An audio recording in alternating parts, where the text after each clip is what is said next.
പ്രിയതാരത്തെ അവസാനമായി ഒരു നോക്ക് കാണാൻ പതിനായിരക്കണക്കിന് സാധാരണക്കാരാണ് വിലാപയാത്ര കടന്നുപോകുന്ന വീഥിയുടെ ഇരുവശവും തടിച്ചുകൂടി നിന്നിരുന്നത്.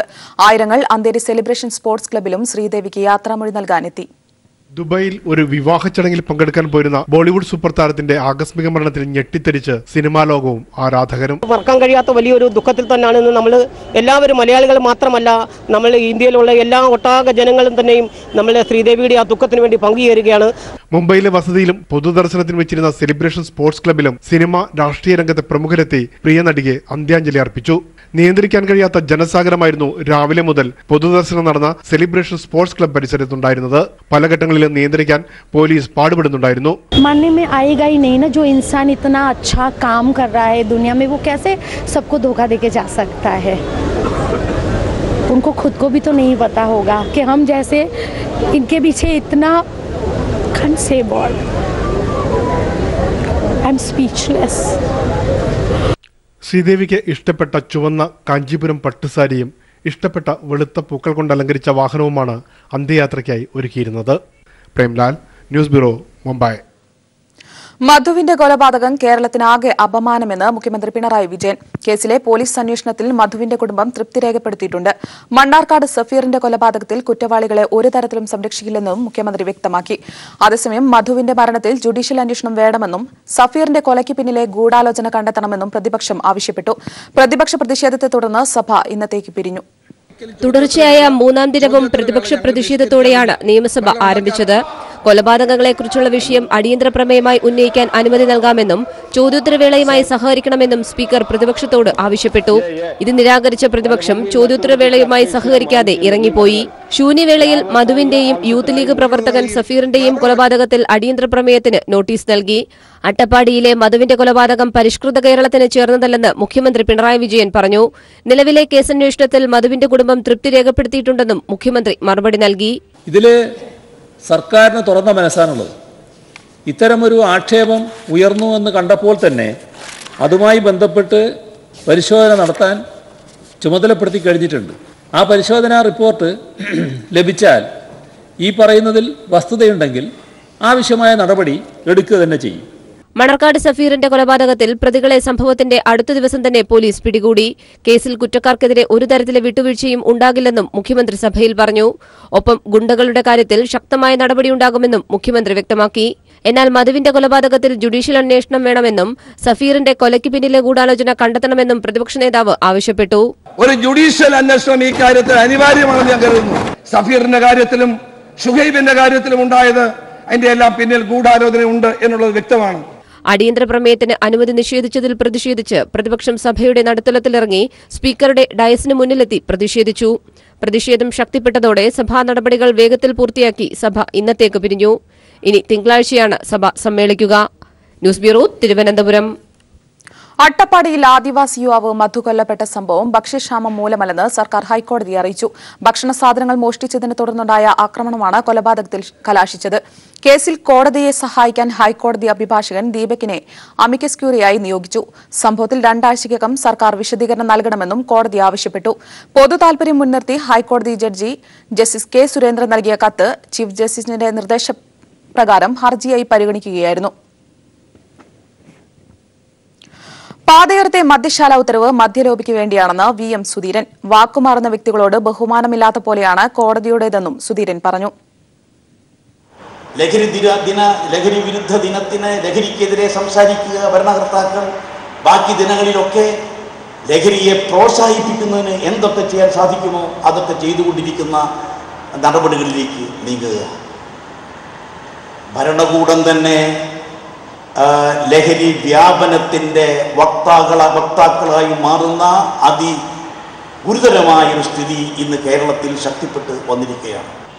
അവസാനത്തെ അഭയകേന്ദ്രം എന്ന് കരുതി നാം പ്രതീക്ഷയോടെ കാത്തിരിക്കുന്നത്, പ്രതീക്ഷയോടെ നോക്കിക്കാണുന്നത് ജുഡീഷ്യറിയെയാണ്, കോടതികളെയാണ്, പരമോന്നത നീതിപീഠത്തെയാണ്, സുപ്രീം കോടതിയെയാണ്. നിർഭാഗ്യവശാൽ സുപ്രീം കോടതിയുടെ അടുത്ത കാലത്ത് വന്ന വിധി, സുപ്രീം കോടതി തന്നെ ഇക്കാര്യത്തിൽ മദ്യശാലകൾക്ക് നിരോധനമേർപ്പെടുത്തിയ വിധികളെ അസ്ഥിരമാക്കുന്ന തലത്തിലാണ് വന്നിട്ടുള്ളത്. പാതയോരങ്ങളിലെ മദ്യശാലകളെക്കുറിച്ചുള്ള സുപ്രീം കോടതി വിധിയുടെ പരാമർശങ്ങൾ പരിശോധിച്ചതിനു ശേഷം കേരളത്തിന്റെ താൽപര്യമനുസരിച്ച് തീരുമാനമുണ്ടാകുമെന്ന് എക്സൈസ് മന്ത്രി ടി.പി. രാമകൃഷ്ണൻ. വിധി പകർപ്പ് സർക്കാരിന് ലഭിച്ചിട്ടുണ്ടെന്നും അതനുസരിച്ചാണ് നഗരസഭകളിലെ മദ്യശാലകളിൽ തീരുമാനമെടുത്തതെന്നും അദ്ദേഹം പറഞ്ഞു. വിധിയുടെ പരാമർശങ്ങൾക്കനുസരിച്ച് കേരളത്തിൽ എങ്ങനെ അത് പ്രാവർത്തികമാക്കാൻ കഴിയുമെന്നുള്ളത് ഗവൺമെൻറ് പരിശോധിച്ച് വരികയാണ്. അതിനുശേഷമാണ് പരിശോധിച്ചതിന് ശേഷമേ എല്ലാ നടപടികളും പത്രവാർത്തയുടെ അടിസ്ഥാനത്തിൽ മാത്രം നിലപാടുകൾ എടുക്കാൻ പറ്റില്ലല്ലോ. സുപ്രീം കോടതി വിധിയുടെ ഞങ്ങളുടെ മുമ്പിൽ വന്നിട്ടുണ്ട്, അതിൻ്റെ ഫുൾ ടെസ്റ്റ് വന്നിട്ടുണ്ട്. അത് ഗവൺമെൻറ് പരിശോധിച്ച് വരികയാണ്. പരിശോധിച്ച് കേരളത്തിൻ്റെ സാഹചര്യത്തിൽ എങ്ങനെ അത് നടപ്പിലാക്കാൻ കഴിയും, അങ്ങനെ നടപ്പിലാക്കാനുള്ള കാര്യമാണ് ആലോചിച്ച് വരുന്നത്. പി ചിദംബരം കേന്ദ്ര ധനമന്ത്രിയായിരിക്കെ നടത്തിയ INX മീഡിയ പണമിടപാട് കേസിൽ മകൻ കാർത്തി ചിദംബരത്തെ CBI അറസ്റ്റ് ചെയ്തു. ലണ്ടനിൽ നിന്നും എത്തിയ കാർത്തി ചിദംബരത്തെ ചെന്നൈ വിമാനത്താവളത്തിൽ വെച്ചാണ് CBI അറസ്റ്റ് ചെയ്യുകയായിരുന്നു. ചെന്നൈ CBI കോടതിയിൽ ഹാജരാക്കുന്ന കാർത്തിയെ ദില്ലി CBI ആസ്ഥാനത്തേക്ക് കൊണ്ടുവന്നു. അറസ്റ്റ് രാഷ്ട്രീയ വേട്ടയാടലാണെന്ന് കോൺഗ്രസ് പ്രതികരിച്ചു. 2007 പി ചിദംബരം കേന്ദ്ര ധനമന്ത്രിയായിരിക്കെ ധനമന്ത്രാലയത്തിൽ സ്വാധീനം ചെലുത്തി വിദേശ ഇൻവെസ്റ്റ്മെന്റ് പ്രൊമോഷൻ ബോർഡ് വ്യവസ്ഥകൾ ലംഘിച്ച് മൗറീഷ്യസിൽ നിന്നും ഇന്ത്യയിലെ INX മീഡിയയ്ക്ക് നിക്ഷേപം ലഭിക്കുന്നതിനുള്ള അനുമതി വാങ്ങിയെന്നാണ് കേസ്. ഇതിന് കാർത്തി ചിദംബരം പ്രതിഫലം വാങ്ങിയെന്നും CBI കണ്ടെത്തിയിരുന്നു. ആദായനികുതി വകുപ്പിന്റെ പരിശോധനയും കാർത്തി ചിദംബരം ഒഴിവാക്കി നൽകിയെന്നും CBI ആരോപിക്കുന്നു. ഇതേ കേസിൽ കാർത്തി ചിദംബരത്തിന്റെ ചാർട്ടേഡ് അക്കൗണ്ട് ഭാസ്കർ രാമനെ ദില്ലിയിലെ പഞ്ചനക്ഷത്ര ഹോട്ടലിൽ വെച്ച് കഴിഞ്ഞയാഴ്ച അറസ്റ്റ് ചെയ്തിരുന്നു. ഇതിന് പിന്നാലെയാണ് കാർത്തിയുടെ അറസ്റ്റ്. കള്ളപ്പണ നിരോധന നിയമം, വിദേശ നാണ്യ വിനിമയ ചട്ടങ്ങൾ പ്രകാരമാണ് അറസ്റ്റെന്ന് CBI സ്ഥിരീകരിച്ചു. ലണ്ടനിലുള്ള കാർത്തി ചിദംബരം പുലർച്ചെ ചെന്നൈയിൽ വിമാനമിറങ്ങിയതോടെയാണ് അറസ്റ്റുണ്ടായത്. ഇയാളെ ചെന്നൈ പ്രത്യേക കോടതിയിൽ ഹാജരാക്കും. തുടർന്ന് കേസ് നിലവിലുള്ള ദില്ലി പാട്യാല കോടതിയിൽ ഹാജരാക്കാൻ അനുമതി തേടും. അതേസമയം അറസ്റ്റ് രാഷ്ട്രീയ വേട്ടയാടലെന്ന് കോൺഗ്രസ് ആരോപിച്ചു. കേന്ദ്ര സർക്കാരിനെതിരെ ദിനംപ്രതി പുറത്തുവരുന്ന അഴിമതി ആരോപണങ്ങളിൽ നിന്നും രക്ഷപ്പെടാനാണ് കാർത്തിയെ അറസ്റ്റ് ചെയ്തെന്നും കോൺഗ്രസ് കുറ്റപ്പെടുത്തി. News bureau, Delhi. ബാങ്ക് തട്ടിപ്പ് കേസിൽ അന്വേഷണവുമായി സഹകരിക്കില്ലെന്ന് നീരവ് മോദി CBI അറിയിച്ചു. അന്വേഷണ സംഘത്തിന് മുന്നിൽ ഹാജരാക്കണമെന്നാവശ്യപ്പെട്ട് CBI അയച്ച ഇമെയിലിനാണ് നീരവ് മറുപടി നൽകിയത്. ബിസിനസ് ആവശ്യങ്ങൾ ഉള്ളതിനാൽ ഹാജരാകാൻ കഴിയില്ലെന്നാണ് നീരവ് CBI അറിയിച്ചത്. ഇതിനിടയിൽ നീരവ് മോദിയുടെ ഉടമസ്ഥതയിലുള്ള ഫയർ സ്റ്റാർ ഡയമണ്ട് കമ്പനി US-ൽ പാപ്പർ ഹർജി നൽകി. അന്വേഷണ സംഘത്തിന് മുന്നിൽ ഹാജരാകണമെന്ന് ചൂണ്ടിക്കാട്ടി CBI അയച്ച ഇമെയിലിനാണ് നീരവ് മോദി മറുപടി നൽകിയത്. അന്വേഷണ സംഘത്തിന് മുന്നിൽ ഹാജരാകണമെന്നും എംബസിയുമായി ബന്ധപ്പെട്ടാൽ തിരിച്ചു നാട്ടിലേക്കെത്താൻ സഹായിക്കുമെന്നും CBI നീരവിനെ അറിയിച്ചു. എന്നാൽ ഇപ്പോൾ അന്വേഷണവുമായി സഹകരിക്കാൻ കഴിയില്ലെന്നും ബിസിനസ് ആവശ്യങ്ങൾ നോക്കാനുണ്ടെന്നുമാണ് നീരവ് CBIക്ക് മറുപടി നൽകിയത്. ബാങ്ക് തട്ടിപ്പ് പുറത്തുവന്നതു മുതൽ അന്വേഷണ സംഘത്തിന് മുന്നിൽ ഹാജരാകണമെന്നാവശ്യപ്പെട്ട് 3 തവണയാണ് എൻഫോഴ്സ്മെന്റ് ഡയറക്ടറേറ്റും നീരവ് മോദിക്ക് നോട്ടീസ് അയച്ചത്. അന്വേഷണ സംഘത്തിന് മുന്നിൽ ഹാജരാകാത്തതിനെ തുടർന്ന് നീരവ് മോദിക്കെതിരെ ജാമ്യമില്ലാ വാറന്റ് പുറപ്പെടുവിക്കാനാണ് എൻഫോഴ്സ്മെന്റിന്റെ നീക്കം. ആവശ്യമുന്നയിച്ച് എൻഫോഴ്സ്മെന്റ് ഡയറക്ടറേറ്റ് കോടതിയെ സമീപിച്ചിരിക്കുകയാണ്. അതിനിടയിൽ നീരവ് മോദിയുടെ ഉടമസ്ഥതയിലുള്ള ഫയർ സ്റ്റാർ ഡയമണ്ട് കമ്പനി US-ൽ പാപ്പർ ഹർജി നൽകി. $5 കോടി മുതൽ $10 കോടി വരെ ആസ്തി ബാധ്യതകളുണ്ടെന്ന് കാണിച്ച് ന്യൂയോർക്കിലെ സൗത്ത് ഡിസ്ട്രിക്ട് കോടതിയാണ് സമീപിച്ചത്. ഫയർ സ്റ്റാർ ഡയമണ്ടിന്റെ ഉപസ്ഥാപനങ്ങളായ ഫാന്റസി ഇൻകോർപ്പറേറ്റഡ്, ജാഫി ഇൻകോർപ്പറേറ്റഡ് എന്നീ കമ്പനികളും പാപ്പർ ഹർജി നൽകി. ഇന്ത്യയിൽ തട്ടിപ്പ് നടത്തിയ ഗ്രൂപ്പുമായി ഫയർ സ്റ്റാർ കമ്പനിക്ക് ബന്ധമില്ലെന്ന് ചൂണ്ടിക്കാട്ടി 25-നാണ് കോടതിയെ സമീപിച്ചത്. News bureau, Delhi. രാജ്യത്ത് വീണ്ടും ബാങ്ക് തട്ടിപ്പ്. RP ഇൻഫോസിസ്റ്റം കമ്പനി 515 കോടിയുടെ തട്ടിപ്പ് നടത്തിയതായി പരാതി. കാനറ ബാങ്ക് നൽകിയ പരാതിയിൽ കമ്പനിക്ക് എതിരെയും ഡയറക്ടർമാർക്കെതിരെയും കേസെടുത്തു. 2012 മുതലാണ് തട്ടിപ്പ് നടന്നതെന്ന് പരാതിയിൽ ചൂണ്ടിക്കാട്ടുന്നു. SBI, ഓറിയന്റൽ ബാങ്ക് എന്നിവയും തട്ടിപ്പിനിരയായി. 2012 മുതൽ ലെറ്റർ ഓഫ് ക്രെഡിറ്റ് ഉപയോഗിച്ച് കാനറ ബാങ്ക് ഉൾപ്പെട്ട 10 ബാങ്കുകളുടെ കൺസോർഷ്യത്തിൽ നിന്നുമാണ് തട്ടിപ്പ് നടത്തിയത്. State bank of India, oriental bank, federal bank തുടങ്ങിയവ കൺസോർഷ്യത്തിലുണ്ട്. കാനറ ബാങ്ക് നൽകിയ പരാതിയിൽ കൊൽക്കത്ത കേന്ദ്രമാക്കി പ്രവർത്തിക്കുന്ന RP ഇൻഫോസിസ്റ്റം കമ്പനിക്കെതിരെയും കമ്പനിയുടെ ഡയറക്ടർമാർക്കെതിരെയും CBI കേസെടുത്തു. 515.15 കോടിയുടെ തട്ടിപ്പാണ് RP ഇൻഫോസിസ്റ്റം കമ്പനി നടത്തിയത്. തെറ്റായതും അനധികൃതമായി ഉണ്ടാക്കിയതുമായ രേഖകൾ നൽകിയാണ് തട്ടിപ്പ് നടത്തിയതെന്ന് പരാതിയിൽ ചൂണ്ടിക്കാട്ടുന്നു. പരാതിയുടെ അടിസ്ഥാനത്തിൽ ഡയറക്ടർമാർക്കായി അന്വേഷണം ആരംഭിച്ചു. ഇവരുടെ അറസ്റ്റ് ഉടൻ ഉണ്ടാകുമെന്നാണ് സൂചന. പഞ്ചാബ് നാഷണൽ ബാങ്ക് തട്ടിപ്പ് പുറത്തുവന്നതിനു പിന്നാലെ പുറത്തുവരുന്ന 5ാമത്തെ ബാങ്ക് തട്ടിപ്പാണിത്. ബാങ്ക് തട്ടിപ്പുകൾ ഒന്നിനു പുറകെ ഒന്നായി പുറത്തുവരുന്ന സാഹചര്യത്തിൽ ബാങ്കുകൾക്ക് കേന്ദ്ര സർക്കാർ മുന്നറിയിപ്പുമായി രംഗത്തെത്തി. നിഷ്ക്രിയ ആസ്തി 50 കോടിക്ക് മുകളിൽ ഉള്ള ഓരോ വായ്പയും ഏതൊക്കെയാണെന്ന് പ്രത്യേകം നിരീക്ഷിക്കാനും അതിൽ തിരിച്ചടയ്ക്കാതെ തട്ടിപ്പിന് സാധ്യതയുണ്ടെങ്കിൽ കേന്ദ്ര ഏജൻസികളെ അറിയിക്കണമെന്നുമാണ് കേന്ദ്ര നിർദ്ദേശം. ധനമന്ത്രാലയ സെക്രട്ടറി രാജീവ് കുമാറാണ് പൊതുമേഖലാ ബാങ്ക് തലവന്മാർക്ക് നിർദ്ദേശം നൽകിയത്. News bureau, Delhi. മണ്ണാർക്കാട് മുസ്ലിം ലീഗ് പ്രവർത്തകൻ സഫീറിന്റേത് രാഷ്ട്രീയ കൊലപാതകമല്ലെന്നും വ്യക്തിവൈരാഗ്യമാണ് കൊലപാതകത്തിലേക്ക് നയിച്ചതെന്നും പിതാവ് സിറാജുദ്ദീൻ. മുസ്ലിം ലീഗ് സമ്മർദ്ദത്തെ തുടർന്ന് പിന്നീട് സിറാജുദ്ദീൻ നിലപാട് മാറ്റി. സിപിഐ ആണ് കൊലപാതകത്തിന് പിന്നിലെന്നാണ് മുസ്ലിം ലീഗിന്റെ ആരോപണം. ഇനിയെങ്കിലും അസത്യപ്രചാരണം അവസാനിപ്പിക്കണമെന്ന് സിപിഐ ആവശ്യപ്പെട്ടു. മുസ്ലിം ലീഗിന്റെയും UDFന്റെയും നിലപാടിന് വിരുദ്ധമായി സഫീറിന്റേത് രാഷ്ട്രീയ കൊലപാതകമല്ലെന്ന് വ്യക്തമാക്കിയാണ് പിതാവ് സിറാജുദ്ദീൻ രംഗത്തെത്തിയത്. വർഷങ്ങളായുള്ള വ്യക്തിവൈരാഗ്യമാണ് കൊലപാതകത്തിലേക്ക് നയിച്ചതെന്ന് സിറാജുദ്ദീൻ തുറന്നു പറഞ്ഞു. രാഷ്ട്രീയമായിട്ട് ഇതിനെ കാണുക, അവർ കളിക്കുന്ന സമയത്ത് എന്ത് ചെറിയ പ്രശ്നങ്ങളുണ്ടായി അങ്ങോട്ടും ഇങ്ങോട്ടും ഉണ്ടായി എന്നുള്ളതിന്റെ പേരിൽ അത് അവരുടെ രക്ഷിതാക്കളായ അവരെ സഹോദരന്മാർ ഏറ്റെടുക്കുകയും അതിന്റെ ഒരു പ്രതിഫലമാണ് ഇപ്പോൾ നമ്മൾ കണ്ടത്. CPI ആണ് ആക്രമണത്തിന് പിന്നിലെന്നായിരുന്നു മുസ്ലിം ലീഗിന്റെ ആരോപണം. പിതാവിന്റെ വെളിപ്പെടുത്തൽ പുറത്തുവന്ന സാഹചര്യത്തിൽ മുസ്ലിം ലീഗ് അസത്യപ്രചാരണം അവസാനിപ്പിക്കണമെന്ന് CPI ജില്ലാ സെക്രട്ടറി സുരേഷ് രാജ് ആവശ്യപ്പെട്ടു. ഈ കൊലപാതകത്തിന് ഉത്തരവാദികളായിട്ടുള്ള ഈ പ്രതി ചേർക്കപ്പെട്ടിട്ടുള്ള 5 പേരെയും മാതൃകാപരമായി ശിക്ഷിക്കണം എന്നത് CPIയുടെ നിലപാട് വീണ്ടും ആവർത്തിച്ചു പറയുകയാണ്. CPIയെ കുറിച്ച് ആവശ്യമില്ലാത്ത തരത്തിലുള്ള ഈ പ്രചരണം നടത്തിയ മുസ്ലിം ലീഗിന് ഏറ്റ കനത്ത തിരിച്ചടിയാണ് മരിച്ചുപോയ ഈ സഹോദരന്റെ പിതാവിന്റെ ഇപ്പോഴത്തെ വെളിപ്പെടുത്തൽ എന്നുകൂടി മനസ്സിലാക്കി മുസ്ലിം ലീഗ് ഈ അസത്യ പ്രചരണത്തിൽ നിന്ന് പിന്മാറണം എന്ന് അവരോട് അഭ്യർത്ഥിക്കുകയാണ്. സംഭവത്തെ രാഷ്ട്രീയ ആയുധമാക്കിയ മുസ്ലിം ലീഗ് നേതൃത്വം ഇതോടെ പ്രതിരോധത്തിലായി. തുടർന്ന് മുസ്ലിം ലീഗ് ജില്ലാ കമ്മിറ്റി ഓഫീസിൽ വിളിച്ചു ചേർത്ത വാർത്താ സമ്മേളനത്തിൽ സിറാജുദ്ദീൻ നാടകീയമായി നിലപാട് മാറ്റി. തികച്ചും ഇതൊരു രാഷ്ട്രീയ പകപോക്കലായി തന്നെയാണ് ഞാൻ ഇതിനെ കണ്ടിട്ടുള്ളത്. അപ്പോൾ ഇത് രാഷ്ട്രീയ കൊലപാതകമല്ല എന്ന് വരുത്തി തീർക്കുന്നതിന് വേണ്ടി CPIയുടെ ഭാഗത്ത് നിന്ന് വളരെ ശക്തമായ ഒരു പ്രചരണം നടക്കുന്നുണ്ട്. ലീഗ് നേതൃത്വത്തിന്റെ സമ്മർദ്ദം മൂലമാണ് നിലപാട് മാറ്റമെന്നാണ് സൂചന. സഫീറിന്റെ കൊലപാതകത്തെ തുടർന്ന് നടത്തിയ ഹർത്താലിൽ മുസ്ലിം ലീഗ് പ്രവർത്തകർ വ്യാപകമായി ആക്രമണം അഴിച്ചുവിടുകയും മാധ്യമപ്രവർത്തകരുടെ വാഹനം ഉൾപ്പെടെ തല്ലിത്തകർക്കുകയും ചെയ്തിരുന്നു. News bureau, Palakkad. കൊല്ലത്ത് അംഗനവാടിക്കുള്ളിൽ കയറി ടീച്ചറെ BJP RSS പ്രവർത്തകർ കയ്യേറ്റം ചെയ്തു. കൊല്ലം കിളിക്കൊല്ലൂർ പറങ്കിമാവിള അംഗനവാടി ടീച്ചർ സുധർമ്മയെയാണ് RSS പ്രവർത്തകർ ആക്രമിച്ചത്. കയ്യേറ്റത്തെ തുടർന്ന് കുഴഞ്ഞു വീണ ടീച്ചറെ കൊല്ലം NS ആശുപത്രിയിൽ പ്രവേശിപ്പിച്ചു. മറ്റൊരു അങ്കണവാടിയുടെ പരിധിയിലെ ഒരു ഗർഭിണിക്ക് പോഷകാഹാരം നൽകിയില്ലെന്ന് ആരോപിച്ചായിരുന്നു RSS BJP പ്രവർത്തകർ പട്ടികജാതിയിൽപ്പെട്ട ടീച്ചർ സുധർമ്മയെ കയ്യേറ്റം ചെയ്തത്.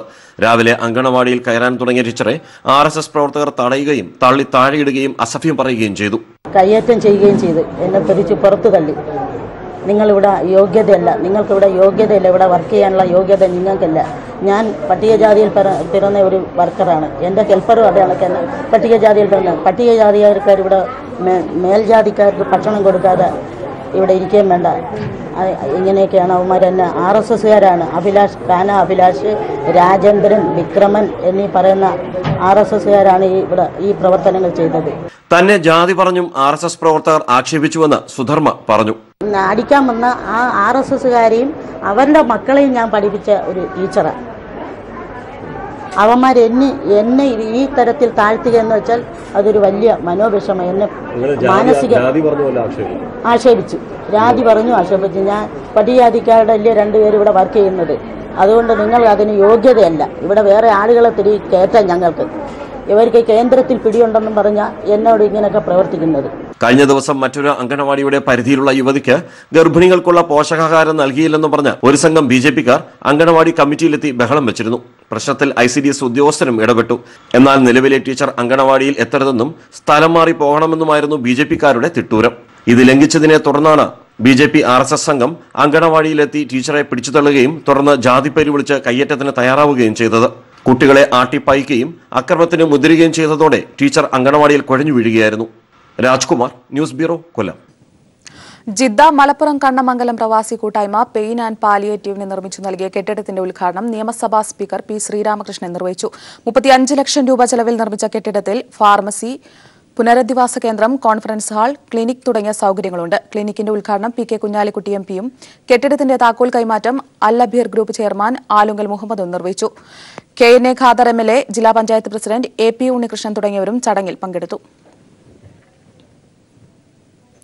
സ്ഥാനം തെറ്റിയ അണ്ഡാശയം സ്ഥിതി ചെയ്തതുമൂലം കുട്ടികളുണ്ടാകാൻ സാധ്യതയില്ലാത്ത സ്ത്രീക്ക് നൂതന ചികിത്സാ സംവിധാനത്തിലൂടെ കുഞ്ഞു ജനിച്ചു.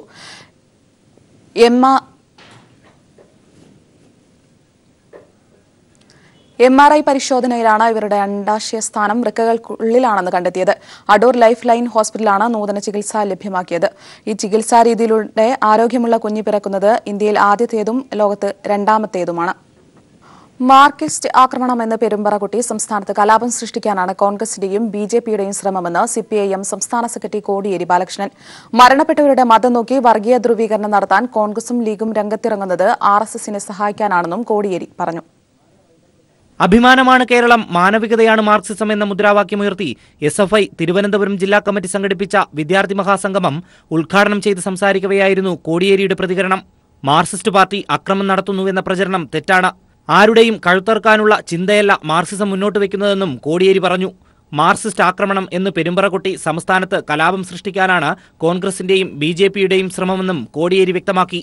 മാർക്സിസ്റ്റ് ആക്രമം എന്ന് പെരുമ്പറയടിച്ചുകൊണ്ട് ഈ കേരളത്തിൽ കലാപമുണ്ടാക്കാനാണ് കോൺഗ്രസുകാരും BJPക്കാരും ശ്രമിക്കുന്നത്. ഇന്ന് ഇന്ത്യ രാജ്യത്ത് മെച്ചപ്പെട്ട ക്രമസമാധാനമുള്ള സംസ്ഥാനം പിണറായി വിജയൻ ഭരിക്കുന്ന ഈ കേരളമാണ് എന്ന് ഇന്ത്യ ഗവൺമെന്റ് തന്നെ അംഗീകരിച്ചു കഴിഞ്ഞ ഒരു കാര്യമാണ്. ഈ പ്രശസ്തി, ദേശീയ തലത്തിൽ വന്ന ഈ പ്രശസ്തി അട്ടിമറിക്കാനാണ് ഈ കേരളത്തിൽ അക്രമവും കലാപവും ഉണ്ടാക്കാൻ കോൺഗ്രസുകാർ BJPക്കാർ ഇറങ്ങിത്തിരിച്ചിട്ടുള്ളത്. കേരളത്തിലെ സ്വാശ്രയ കോളേജുകളിലും വിദ്യാർത്ഥി രാഷ്ട്രീയ പ്രവർത്തനം നടത്തുവാനുള്ള നിയമനിർമ്മാണം കൊണ്ടുവരികയാണ് സർക്കാരിന്റെ ലക്ഷ്യമെന്നും കോടിയേരി പറഞ്ഞു. SFIയുടെ ഏറ്റവും പ്രായം കുറഞ്ഞ മെമ്പർക്ക് പതാക കൈമാറിയാണ് കോടിയേരി സംഗമത്തിന്റെ ഉദ്ഘാടനം നിർവഹിച്ചത്. വിദ്യാർത്ഥികളുടെ പങ്കാളിത്തം കൊണ്ട് SFI മഹാസംഗമം ശ്രദ്ധേയമായി.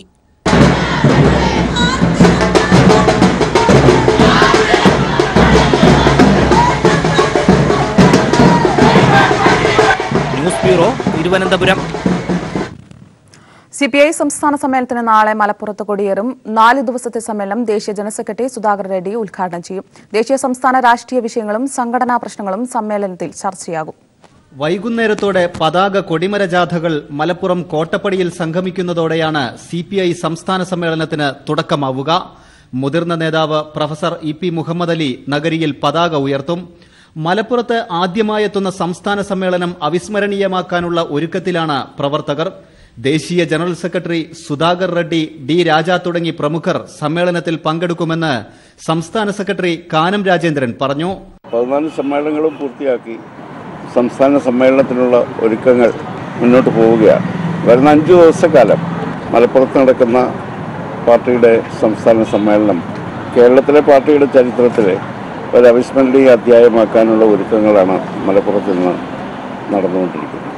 പാർട്ടി ജനറൽ സെക്രട്ടറി സഖാവ് സുധാകർ റെഡ്ഡി, D രാജ തുടങ്ങിയ ദേശീയ നേതാക്കന്മാർ 28-ാം തീയതി തന്നെ കേരളത്തിൽ എത്തിച്ചേരും. 1-ാം തീയതി രാവിലെ അദ്ദേഹം ഇവിടെ എത്തും. സമ്മേളനം നടക്കുന്ന മലപ്പുറത്തുൾപ്പെടെ നേതാക്കളടക്കം പാർട്ടി വിട്ടതും പ്രാദേശിക ജില്ലാ നേതാക്കൾ ഉൾപ്പെട്ട അഴിമതി ആരോപണങ്ങളും സമ്മേളന ദിവസങ്ങൾ പ്രക്ഷുബ്ധമാക്കും. സംസ്ഥാന സെക്രട്ടറി കാനം രാജേന്ദ്രനെതിരെ ഒരു വിഭാഗം തുടരുന്ന വിമത നീക്കങ്ങൾ സമ്മേളനത്തിൽ വലിയ ചർച്ചകൾക്ക് വഴിയൊരുക്കും. എന്നാൽ നിലവിലെ സാഹചര്യങ്ങളിൽ കാനം സെക്രട്ടറിയായി തുടരാനാണ് സാധ്യത. News bureau, Malappuram. മുന്നണി വിപുലീകരണം ചർച്ച ചെയ്യാനല്ല സംസ്ഥാന സമ്മേളനമെന്ന് CPI സംസ്ഥാന സെക്രട്ടറി കാനം രാജേന്ദ്രൻ. LDFനെയും CPI മന്ത്രിമാർക്കെതിരെയുമുള്ള പരാതികളും വിമർശനങ്ങളും സമ്മേളനം ചർച്ച ചെയ്യുമെന്നും കാനം രാജേന്ദ്രൻ മലപ്പുറത്ത് പറഞ്ഞു. LDFന്റെ പ്രവർത്തനങ്ങൾ പൊതുവിൽ വിലയിരുത്തും. അതിൽ CPIയുടെ പ്രവർത്തനങ്ങൾ വിലയിരുത്തും. ഇതൊക്കെ 3 വർഷത്തിലൊരിക്കൽ ചേരുന്ന സമ്മേളനത്തിൻ്റെ ചർച്ചകളുടെ ഭാഗമാകും. അതെല്ലാ സമ്മേളനത്തിലും ആകും.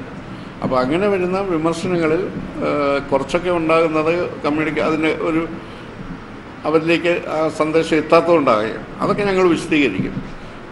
അതേസമയം ചില വിമർശനങ്ങൾ മന്ത്രിമാരുടെയോ ഗവൺമെൻറ്റിൻ്റെയോ പ്രവർത്തനത്തിൽ ചൂണ്ടിക്കാണിക്കപ്പെട്ടാൽ അത് സ്വാഭാവികമായിട്ടും പുതിയതായി വരുന്ന സ്റ്റേറ്റ് കമ്മിറ്റി, സ്റ്റേറ്റ് കൗൺസിൽ അത് പരിശോധിക്കുകയും അത് കറക്റ്റ് ചെയ്യാനുള്ള നടപടി എടുക്കുകയും.